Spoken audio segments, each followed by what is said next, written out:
What's going on YouTube? It's the Revenant Soul back to you with another video. This time it's Magic the Gathering.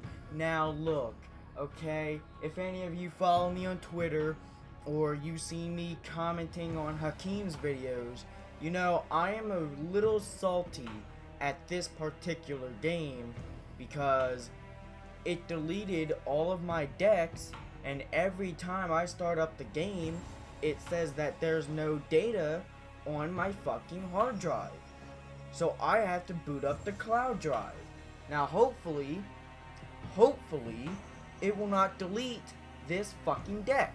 If it does, I will smash this fucking game, even though it's a digital download.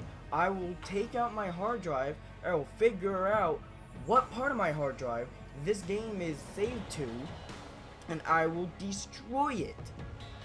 Okay, with that being said, I wanted to put together a little deck list video of a deck I recently just came up with. Now here's the thing. There's not a whole lot of the Eldritch Moon in it. In fact, I'm gonna go ahead and say there's like 2 Eldritch Moon cards, one of which is Tameo, and the other which is this thing.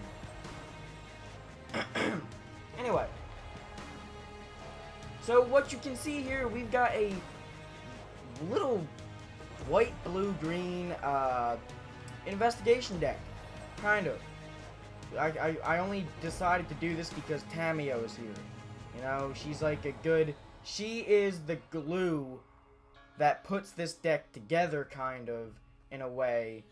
But anyway, first up we have Confront the Unknown. Investigate, then target creature gets +1/+1 until the end of turn for each creature, or for each clue that you control. Now, we're going to have a lot of clues, especially with this next card, the Erdwall Illuminator flying. Whenever you investigate for the first time each turn, investigate an additional time. So we get all 3 of those out. We investigate once, then we immediately have 6 clue tokens. That immediately translates to this thing giving a +6/+6 to some random creature that I want to save or just smash through for damage. Next up we have Expose Evil, 3 copies of it. Tap up to 2 target creatures and investigate. Obviously very helpful for getting damage through with, say, Confront the Unknown and Erdwall Illuminator together. These 3 cards together just create one hell of a fun combo. Next up we have Thalia the Heretic Cathar, or Heretic Cathar, whatever.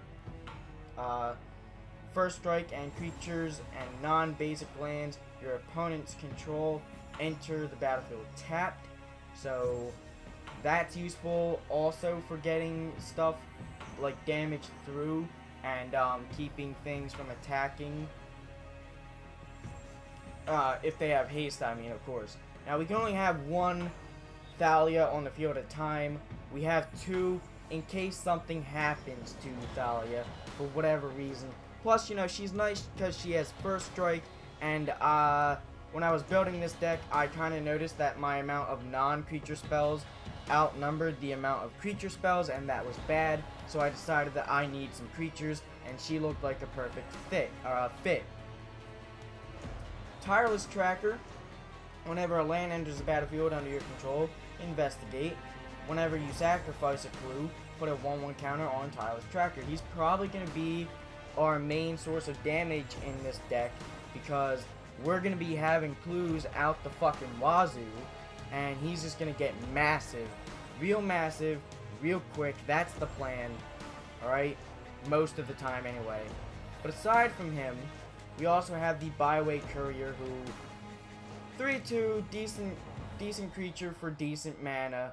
Whenever he dies, you investigate. That'll trigger Erdwall Illuminator if we haven't investigated previously. Then we can sacrifice the clue, get Tireless Tracker pumped up. After that, of course, whenever a non-token creature you control dies, investigate.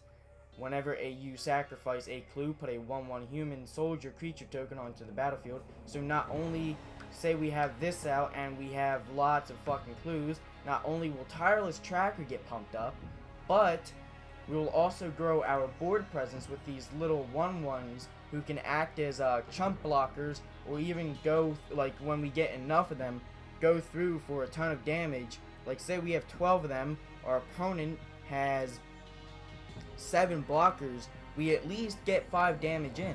At least. You know, and that's of course, you know, the opponent might not even block with all of their creatures. So, hey, that's good, right? Target creature gets +1/+0, gains indestructible till the end of the turn. Investigate, it's mostly only here because of Investigate, but it can also save a creature that we don't want to die. Obviously, Byway Courier, we probably want him to die more often than not, sad to say. But for example, Thalia, we save her. Erdwall Illuminator, we save him because he's important. We save our Tireless Tracker because he's important, etc., etc. Angelic Purge. As an additional cost to cast Angelic Purge, sacrifice a permanent. Now here's the kicker with this. You may be thinking, wait a minute, you don't have that many permanents in this deck. You're wrong. I have infinite permanents in this deck. As a matter of fact, tokens count as permanents. You might not have known that, but now you do. So Angelic Purge completely works with this deck. It works amazing with this deck. Next up, of course, we have the Drownyard Explorers, of which we have all the copies. Enters the battlefield, investigate, investigate, investigate. Here you go. You want to investigate again? Here you go. Here's another investigation. You're a little detective. You're Batman. Alright?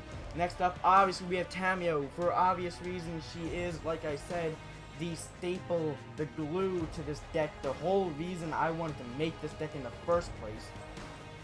Choose up to 2 target creatures until you, I'm like all the way on the other side of the room, I don't know why, and I'm nearsighted, so yeah, until your next turn, whenever either of those creatures deals combat damage, I draw a card. Her -2, tap up to 2 target non-land permanents, they don't untap during the controller's next untap step. And -7, the most broken thing aside from a fucking 10/10 Eldrazi with fucking Devour, I think it is. Whatever, whenever it enters the battlefield, it makes you fucking exile shit. That fucking one. You know what the fuck I mean, I'm sure. Basically, Kozilek and fucking Ulamog, alright? Damn. And Emrakul. I know she's in here somewhere. Not in this deck, but in the game. Anyway, draw 3 cards. You get an emblem with you may cast non-land cards from your hand without paying their mana cost. That is insane, if you don't mind my saying. Alright? Next up, we have Kiora, Master of Death. She's in here because she's a blue-green planeswalker and she's great. She's awesome. She's here because she's here and I like her. Archangel Avacyn. Why not? Why not? No, really. Why? Give me one good reason why Archangel Avacyn should not be in this deck. Alright? Whenever a non-angel creature you control dies, transform Archangel Avacyn at the beginning of the next end step. Remember that card that's going to be giving us a bunch of 1/1 creature tokens? Just throw one of those 1/1 creature tokens to the wolves, and proverbially, I mean, you know, metaphorically, and we immediately flip Archangel Avacyn to Avacyn the Purifier. When this creature transforms into Avacyn the Purifier, deals 3 damage to each other creature and each opponent. Yeah, sure, that might kill some of our creatures. It might kill, like, our Erdwall Processor.